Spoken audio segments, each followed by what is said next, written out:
Saudara warga terus diimbau untuk tidak panik setelah virus corona terdeteksi menjangkiti warga. Kenali terhadap ciri-ciri terpapar virus corona dan apa bedanya dengan influenza dan juga flu biasa. Influenza dengan flu biasa itu dua hal yang berbeda. Sesuai data yang dikutip dari Organisasi Kesehatan Dunia WHO, ciri dasar pasien yang diduga terpapar virus corona antara lain demam dengan suhu di atas 38 derajat Celcius. Diikuti batuk, hanya batuk, termasuk pernafasan yang cepat dan tidak teratur, tanpa hidung yang meler. Sementara mereka yang terpapar influenza dapat dikenali dengan ciri dasar demam, batuk, hidung meler, dan bersin-bersin. Yang artinya berbeda pada saat terpapar corona yang hanya mengalami demam dan batuk tanpa hidung meler. Saya garis bawahi itu. Lalu apa yang bedanya dengan flu biasa? Pertama, tidak menimbulkan demam pada flu biasa, namun batuk, hidung tersumbat, bersin, dan biasanya diikuti dengan tenggorokan yang sakit atau ketika parah dikatakan sebagai radang tenggorokan. Anda menilai hal yang sama juga. Jadi memang virus corona ini berbeda. Dia bukan hidung meler, karena kalau sekarang orang sudah panik. Hidung meler, demam, lebih dari 3 hari, langsung kemudian ke RSPI Sulianti Saroso atau Rumah Sakit Persahabatan. Sungguhnya tidak perlu. Saran saya adalah bagi mereka yang merasa memiliki gejala-gejala seperti itu, jangan panik, jangan langsung berangkat ke rumah sakit. Oke. Karena apa? Kalau semua orang melakukan itu, rumah sakitnya penuh. Dan seandainya betul-betul terpapar virus itu, dia menjadi sumber penularan virus itu, dalam perjalanan dia akan risiko menularkan penyakit. Kalau benar-benar corona misalnya, atau penyakit yang lain. Gitu. Betul. Jadi saran pertama adalah isolasi diri. Jangan banyak-banyak bergaul dengan orang lain. Termasuk dengan orang-orang di rumah. Jadi berdiam dirilah di kamar. Pertanyaannya misalnya demamnya lebih dari 3 hari, mendekati seminggu. Kan kalau diam sendiri di rumah juga nggak nyaman juga. Saya harus berobat ini. Betul, makanya setelah itu saya sepakat dengan Pak Alvin bahwa pemerintah harus memberikan satu sumber informasi sehingga pasien, masyarakat umum bisa melihat mana yang kira-kira statusnya dia match, apakah ini cuma flu biasa, atau common cold, kalau bahasa Inggris common cold, influenza, atau virus corona. Karena ini range-nya juga terus terang tidak persis, tidak yang digunakan Mas Aiman tadi. Sehitam putih tadi. Tidak sehitam putih tadi. Jadi masih ada range-nya, ada yang seperti ini. Tapi bahwa itu kemudian yang paling mudah dipahami sehingga untuk mempermudah apakah ini corona atau flu biasa misalnya. Tapi ini harusnya kewajiban pemerintah untuk menyampaikan ini. Dan ketika kemudian WHO sudah menyampaikan dengan bahasa sederhana, tentu ini harus disosialisasikan. Kami media berkewajiban untuk menyampaikan contohnya, itu. Saya ingin tanya, terkait dengan apa yang dilakukan di negara, Anda pernah beberapa di negara Eropa, di Inggris misalnya tempat Anda tinggal. Apa yang kemudian terjadi di sana terkait virus corona? Contohnya di Inggris, pemerintah Inggris lewat NHS-nya, NHS itu Departemen Kesehatannya, pelayanan kesehatannya, mereka hanya punya satu website, nhs.org. Itu semua informasi ada di situ dalam bahasa awam. Dalam bahasa awam. Jadi nggak banyak sumbernya, nggak banyak macam-macam. Bukan bahasa kedokteran yang tinggi-tinggi. Bahasa kedokterannya juga ada, tetapi for medical professionals, klik this link. Ini yang lebih detail, penjelasannya sudah lebih detail. Untuk masyarakat umum ini, bahasanya sangat sederhana. By default bahasa sederhana.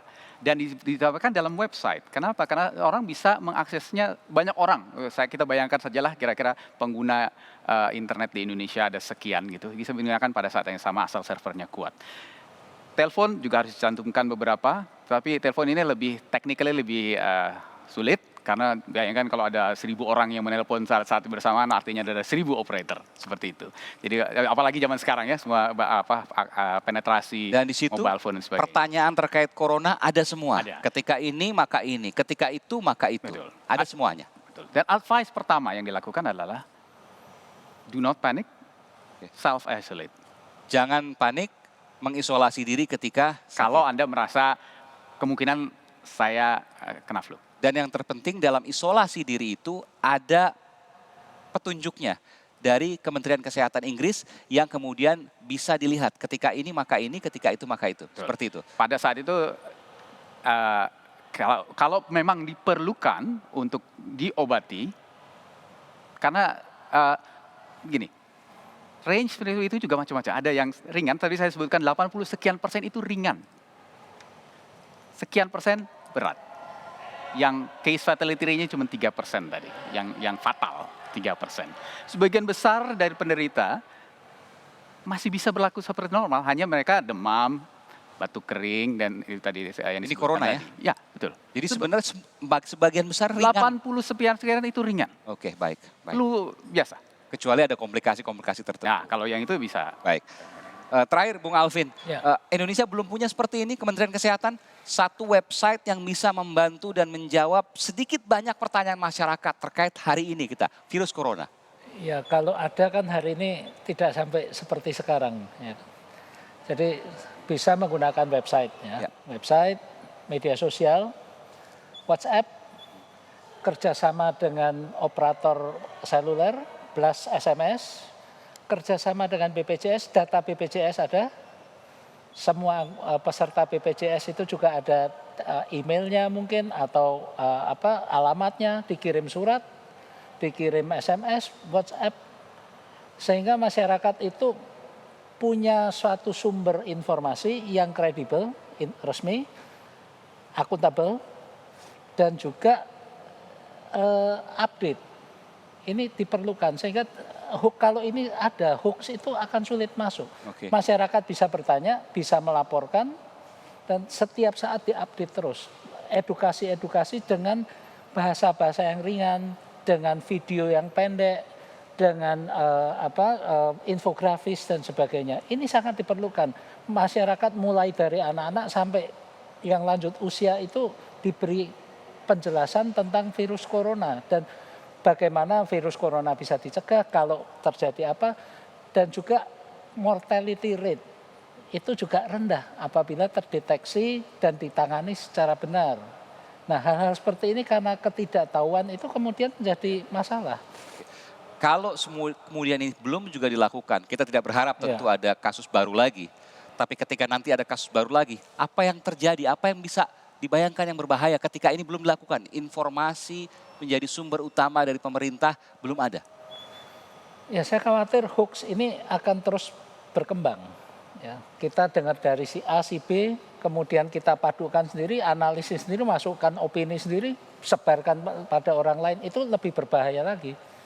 Dan efeknya bisa sembako, masker, sebetulnya dan sebagainya. ya, sebetulnya ini kan pengalaman ini bisa kita terapkan nanti untuk yang lain-lain juga.